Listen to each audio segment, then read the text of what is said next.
Well done. Wonderful. What the f is that?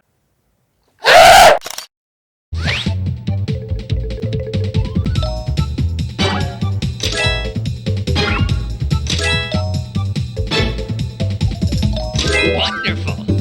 Pokemon Snap. New Pokemon Snap. Newer Pokemon Snap. The idea behind these games is pretty simple. You take screenshots of Pokemon, you ogle at them for a little bit, and you let a professor judge them incorrectly. Pokemon Snap released on the Nintendo 64 back in 1999, just under a year after Pokemon Stadium on the same console. Stadium was huge for its time, being the first game to render Pokemon in 3D, not including the original Stadium that was exclusive to Japan. Yeah, that's right. Our Pokemon Stadium here in the US is actually Japan's Pokemon Stadium 2. As for Pokemon Snap itself, it didn't start out the way that you might expect. In 1995, a new game for the upcoming 64DD was announced, Jack and the Beanstalk. A game about, you guessed it, taking photos. No photos or videos of Jack's wedding photography were ever released, so we don't really know what it would have played like. Development on this bean-filled, photo-taking first-person shooter seemed to be in rough shape. That was until Satoru Iwata approached HAL Laboratories and essentially forced them to start over, converting it into a Pokemon game. Iwata stated, "Originally Pokemon Snap for the Nintendo 64 system wasn't a Pokemon game, but rather a normal game in which you took photos, but the motivation for playing the game wasn't clear. We wondered what players would enjoy taking pictures of, and later on we made a somewhat forced switch to taking pictures of Pokemon." The impact of Pokemon Snap on children of its time cannot be understated. I was personally still playing my copy of Pokemon Red, making sure to give my Bulbasaur 4 grass attacks because I was a stupid child. For many, this was the first time seeing Pokemon rendered in 3D, even if they looked like this. 3D was the hot new thing. Everyone wanted to see their favorite games in 3D, even if they didn't belong there. So of course, when a new Pokemon Snap is released, it's fair to say that its impact would be far less profound. We have all had our fix for 3D Pokemon, with even the core games making their switch to 3D. So does new Pokemon Snap do enough to be considered worth $60, and does it hold up well to its 20-year-old brother? Well, let's look at a few differences. Now obviously there's going to be some spoilers for new Pokemon Snap in here. I'm going to limit game footage to just the first couple levels, although you might see some photos taken from later levels. As for Snap 64, you've had 20 years to play it, so spoilers abound. The first question I asked when starting new Pokemon Snap was, what happened to Todd, the main player character of the last game? Will he be an eternal child like Ash, or will he be 20 years older? Well, at the start of the game, we have to make our own character, which means that we don't get to play as our old friend Todd this time around. I don't mind that, but I feel like it takes some character away from the game to play as a player-made character, rather than an established one. I don't mind, it's not a big deal, it's just a minor disappointment. So while we don't get to play as Todd, we do get an answer as to where he is. He does make an appearance in this game, and is much older than he was before.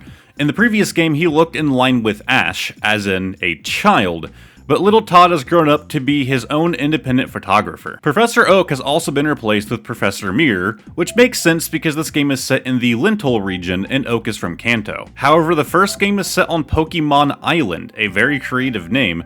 So does that mean that Pokemon Island is in Kanto? As for the gameplay, new Snap controls very well, but with one major oversight. See, in the original game you only had one joystick, due to the N64 controller just being a bundle of bananas. So in order to look around and aim with your cursor, you had to do it with a single joystick. With new Pokemon Snap, they kept this control scheme.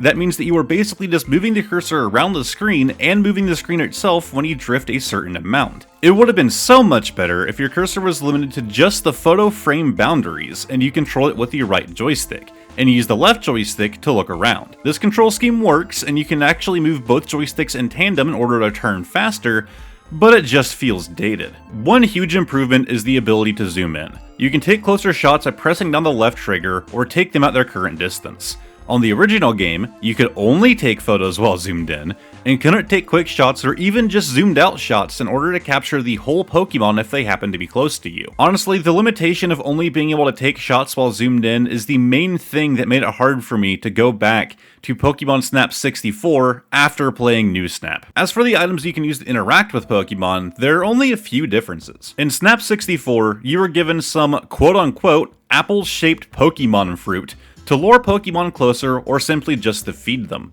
In some cases, you could even throw them into the water to make a Pokemon jump out.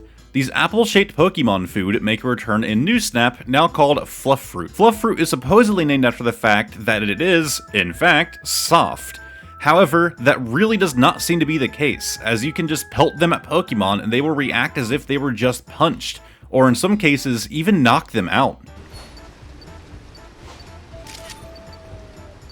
Due to this, it seems that the Fluff Fruit wasn't just supposed to replace the apples from the last game, but also the Pester Ball. The Pester Ball was a device that would release a noxious Pokemon repelling gas that could stun, knock out, or even flush out wild Pokemon. It seems that they were trying to take a more humane approach with this new game, but really the Fluff Fruit do the exact same thing, just without the nerve gas. The Pokeflute also makes a return in this game in the form of the music player. They both serve the same purpose, to wake up sleeping Pokemon or to make them dance. With the Pokeflute, you could actually change the pitch of the song, which could result in different animations from different Pokemon, but this ability is removed in New Snap. I really don't mind, as trying out each pitch for each Pokemon is really kind of a pain. Our last item is a new one to the series, the Illumina Orbs. These orbs, when unlocked in the proper region, can be used to make a Pokemon glow. No, that's it, they just glow. Look, this is a game about taking photos of fictional creatures, it doesn't have to be deep. New Snap is also a longer game, with 11 locations to explore, as opposed to Snap 64's 7. On top of that, quite a few levels have night versions, or simply changed versions of the same level. You also have split routes that you can unlock by scanning the area and examining the route change icon, giving you a different look on the area, or leading to a whole new area altogether. You can also level up a stage by getting so many points in that zone. When an area levels up, the Pokemon become more friendly with you and are more comfortable coming out in the open, allowing for better photos and even new Pokemon to emerge. The judging by Professor Mirror also feels much better, generally rating better photos higher than poorer ones. However, sometimes he does decide that a photo with half the Pokemon in frame is better than the one with the whole Pokemon in the frame, but that is rare. Oak was very sporadic, and generally all you had to do for a high rating was make sure that the Pokemon was in the center of frame, doubling the points you earned from the other categories. New Snap also introduces two new characters, Phil and Rita. Phil being Todd's apprentice, and Rita being Mirror's. Both of these characters feel like they were just made to flesh out the very non-existent story and to inject some personality into a game where you are the main character and thus have no personality of your own. In New Snap, you are also given the ability to edit your photos, adding frames, stickers, and effects. You can only use one frame or effect on a single photo, which is very limiting, but makes sense for a game targeted at kids, and also requires you to be more creative with the given limitations. You also have the ability to reshoot a photo, which while cool, I kinda hate it. You can essentially load back into the world, frozen at the moment that you took your shot, and adjust the zoom, position, and even the background blur as much as you want. While this is cool, it removes any need to be skillful with your shots and line them up properly the first time. However, it can make for some very nice photos. With improvements in technology over time, Nintendo decided that using the internet might be appealing to some players, so they slapped an online mode into the game. Technology. Does technology scare you, sir? We saw you jumping there, the technology? While it is cool, and maybe one of my favorite parts of the game, it feels very limited. You can view photos captured by other players, but you only have 3 ways to do so. The Trending Photos tab, Featured Course tab, and Recommended tab. Each of these tabs will only show you 24 photos, and there does not appear to be a way to refresh them. You can also award other players' photos with sweet medals. Those are basically just likes, which you should do to this video. My biggest issue with the online mode is the lack of photos that you can post. You can post a total of 6 photos, and 2 that will be automatically posted by Professor Mirror, and my god do his taste in photos suck here. If you want to remove a photo in order to post another, you will keep the sweet medals that you were given by other players, but only on your profile. The image itself will lose them forever. There is also no way to follow a specific photographer, even though you can visit their profile. Why have a regular poster title on your profile if no one can follow you anyways? Don't get me wrong, I love the online mode, mostly because I can share my creations out to the world and see what people think of them, but it feels very limited and in need of updating. This is the kind of crap I would expect to see on the Wii, not the Switch. So to wrap things up, does new Pokemon Snap do enough to stay faithful to the original N64 game? Or did it fall short? Yeah, if you couldn't tell, it's pretty faithful. Speaking completely honestly here, going back to this, there's no point in my opinion. It's basically the same game with less levels and lower quality models. You can't blame the game for it, it's over 20 years old. But going back to it, the only real point is for nostalgia, or if you want to, you know, look back and see what we had before. But new Pokemon Snap kind of takes everything and improves upon it, and the things that they don't improve on don't really degrade. They either stay on par with the original, but for the most part, everything is better. I really do hope you guys like this look at comparing Pokemon New Snap to Pokemon Old Snap.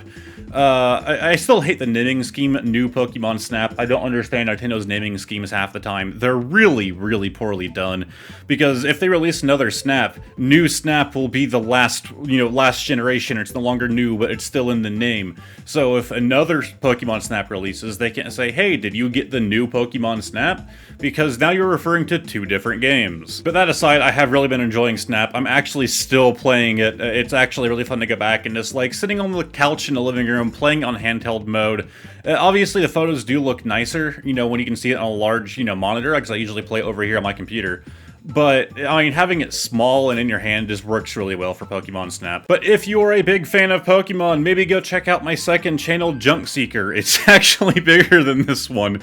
I do collecting things. It's a lot of Pokemon cards, that is 90% of the channel, but I also look at other things, like I do Yu-Gi-Oh! Once in a while, I do other, like, more, like, obscure card games, blind box figures, whatever crap I feel like doing goes on that channel. I've been uploading daily on there, doing Pokemon Pack of the Day videos. Those are best viewed on mobile, because they're all a minute long, and then 2 full-length videos every week. That channel has been massive, and I don't usually shout out on this channel, but if you're into the Pokemon thing, maybe go check it out. And again, thank you very much for watching. I hope you enjoyed it. If you did, give it a like, subscribe down below, and hopefully I'll see you guys in another one of these really fun, really weird videos that I decide to make on a whim. God, oh, it's so hot in this room. I do all this stupid crap for this channel.